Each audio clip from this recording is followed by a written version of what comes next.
There seems to be this movement to reconcile the differences and to introduce what many people in the various religions would call heresy. I remember a while ago, it was back, I think, 2010, I think.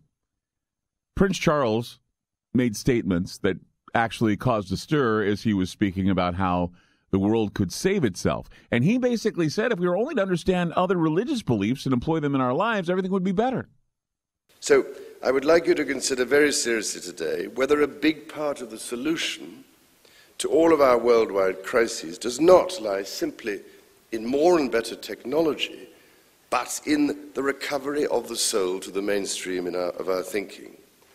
This, ladies and gentlemen, ignores the spiritual teachings of traditions like Islam, which recognize that it is not our animal needs that are absolute, it is our spiritual essence. Prince Charles told the world that he had a destiny that is yet to be fulfilled, and that destiny was to save the planet or save the world. And he also stated that along with his duties as savior in charge, he would hope and he wishes that more and more people would implement Islamic beliefs to save the planet.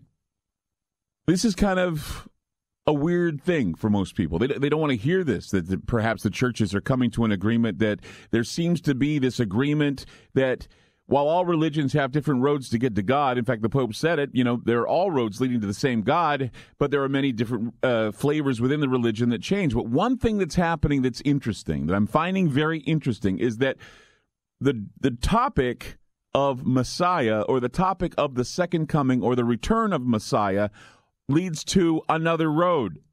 Rabbi Kaduri came from Baghdad, but very, very Orthodox rabbi that lived until the ripe old age of, they think, between 108 and 117, believe it or not.